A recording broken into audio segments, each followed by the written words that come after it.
মেধাবী ভাই বোন নেমে আসুন রাজপথে, কোঠা প্রথায় কবর দিতে চাই। মেধাবী ভাই বোন নেমে আসুন রাজপথে, কোঠা প্রথার কবর দিতে চাই, কোঠা প্রথার কবর দিতে চাই, বৈষম্যের শেষ দেখতে চাই।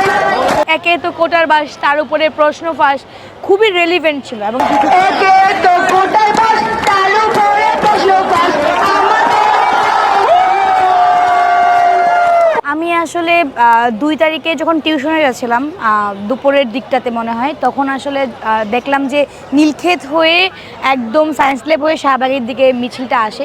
তো আমি টিউশনে যাচ্ছিলাম, আমি মানে গাড়ি পাচ্ছিলাম না। তখন মনে হলো যে আসলে এত বড় একটা মিছিল তো কোনো বিনা কারণে যাচ্ছে না, এতগুলো মানুষ এখানে এমনি এমনি আসে নাই। তো তারপর 3 তারিখ থেকে যে আমি আসলে জয়েন করেছি, আমি একদম 15 তারিখ পর্যন্ত ক্যাম্পাসে ছিলাম।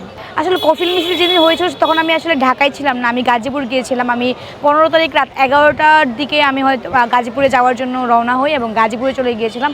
তখন ওইখান থেকেই আসলে আমি বিভিন্ন মানে অ্যাক্টিভিজম করেছি, কিন্তু কফিল মিছিলের দিন আমি আসলে ছিলাম না। জুলাইয়ের যে ব্যাপারটা সেটা হচ্ছে শুধু কিন্তু মানে দেখেন যে খালি কিন্তু মিছিল হতো না কিংবা সমাবেশ হতো না, ওইখানে আমরা শাহবাগে অবস্থান করতাম। আমাদের যে অবস্থান কর্মসূচি ছিল, সেই অবস্থান কর্মসূচির কিছু অংশ ছিল এরকম যে পারছে নিজের মেক করা গান গাচ্ছে, কেউ হচ্ছে দেশাত্মবোধক গান গাচ্ছে, কেউ হচ্ছে মানে কীভাবে আসলে মানুষকে ইন্সপায়ার করা যায়, কীভাবে মানুষকে আসলে আরও বেশি মানে উদ্বুদ্ধ করা যায় এই জুলাই আসার জন্য। তো সেই জন্য আমারও কেন জানি মনে হয়েছে যে আমি তো আমার মধ্যে এই প্রতিভাটা আছে, তাহলে আমি কেন মানে পারবো না। তো আমি আগের দিন একটু চিন্তা করে রাখছিলাম যে আমি কোন গানটা দিয়ে রিমেক করতে পারি। তো আমি 3টা লাইন টিউশন থেকে ব্যাক করার সময় যে 3টা লাইন, যে মেধাবী ভাই বোন নেমে আসুন রাজপথে, কোঠা প্রথায় কবর দিতে চাই, এই 3টা লাইন আমি রিক্সায় বসে বানাই। এবং আমার একটা বড় ভাই আছেন মিজানুর রহমান, উনি প্রথম আলোতে জব করেন। তো উনি আবার গান টান গায়, উনি আপনগড়ের ব্র্যান্ডের শিল্পী। তো ওনাকে আমি বললাম যে ভাই আপনি আমাকে হেল্প করেন, এই ওয়ার্ড দিয়ে আপনি আমাকে একটু মিলাই দেন। তো আমরা ধানমন্ডির একটা মানে মাঠের মধ্যে বসে হচ্ছে যে ভাইকে বলতেছিলাম এবং ভাই আমাকে একটু মানে এই যে গানের লাইনগুলো ম্যাচ করতে হেল্প করেছিল। তো তারপর আমি ওই দিন আসলে গানটা গাইবো বলে চিন্তা করতে পারি না, কারণ প্রচুর ভিড় ছিল, 7 কলেজের মানুষজন ছিল। তো সবাই মাইক নিয়ে কাড়াকাড়ি করছিল। হুট করে সুযোগ মিলে এবং আমি গানটা গাওয়ার পরে মানুষ এত উদ্বুদ্ধ হবে, পুরো বাংলাদেশের মানুষ আমাকে এত ভালোবাসবে।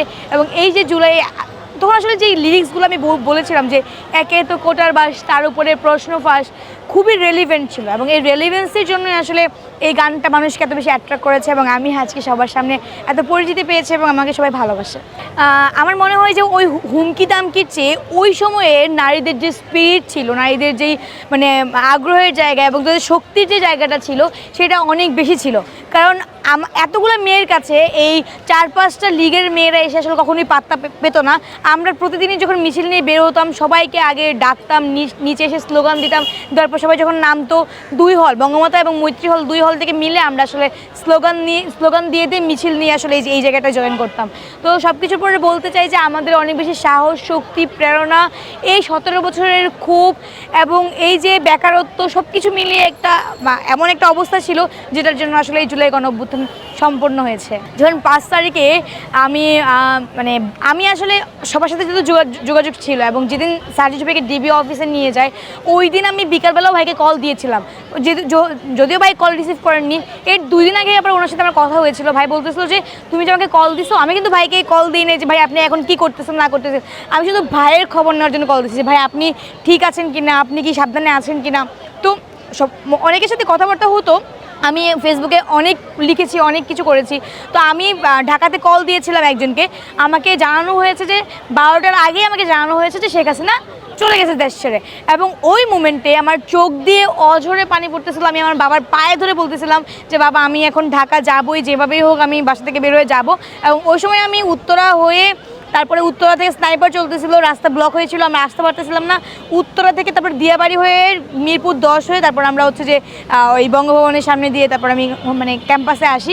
এবং ওই দিন রাতে আমি যেহেতু মানে সব হল টল বন্ধ ছিল, আমি আমার একটা স্যারের বাসায় থাকি এবং পরের দিন আমি আমার হলে ব্যাক করি। এবং সর্বপ্রথম আমার মনে হয় যে হলে কোনো মেয়ে ঢুকেছে, সেটা আমিই ঢুকেছিলাম। প্রত্যাশা তো অনেক কিছুই আছে, প্রত্যাশার জায়গাটা সবসময় পূরণ হয় না।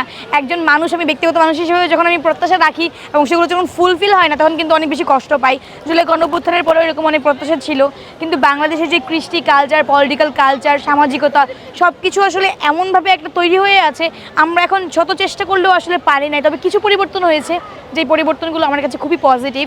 যেমন ধরেন একটা নিউ জেনারেশন তৈরি হয়েছে, যারা ক্লাস 8-এ পড়ে, 7-এ পড়ে, তারাও এখন আসলে রাজনৈতিক সচেতন। তারা রাজনীতির বিভিন্ন জিনিস নিয়ে আসলে মজা করে। কোনো একটা চায়ের আড্ডা দিতে গেলেও কোথাও বন্ধুবান্ধব মজা করতেছে, সেখানে আসলে রাজনীতিকে নিয়ে মজা করতেছে। দ্যাট মিনস তাদের ওই কনসাসনেসটা চলে আসছে। আরেকটা যেটা বড় পরিবর্তন লক্ষ্য করেছি সেটা হচ্ছে যে মানে ধরেন আগের এমপি মন্ত্রীদের কাছে যেতে হলে কয়েকটা লেয়ারে গিয়ে যোগাযোগ করে যেতে হতো, এবং ওই পরিমাণের যদি আপনার মানে ক্ষমতা না থাকে বা আপনার পাওয়ার না থাকে, তাহলে আপনি এমপি মন্ত্রীর সাথে দেখা করতে পারতেন না। কিন্তু এখন দেখবেন যে এমপিদের কাঁধে হাত দিয়ে মানুষ চলতেছে, এবং ওই প্রটোকলটা আসলে এখন আর মেনটেন করতে হয় না। তো আমি তারেক রহমানকে ধন্যবাদও দিতে চাই যে উনি আসলে কিছু পরিবর্তন করার চেষ্টা করছে, কিন্তু সব কিছুর পরে আসলে উনার সারাউন্ডিংসে যে মানুষগুলো আসে তাকে পরিবর্তন করতে দিচ্ছে না, বা উনি চাইলেও পারবে না। তো আমি চাই যে প্রত্যাশার জায়গাটুকু আছে, বাংলাদেশের জন আকাঙ্ক্ষা যা আছে, সেই জন আকাঙ্ক্ষাকে বাস্তবায়নের রূপ দেয়, মানে এইবার নির্বাচিত সরকারের হোক, না হলে উনি হয়তো বা পরবর্তী সময়ে আমাদের উপরে দায়িত্ব অর্পণ করতে বাধ্য হবে।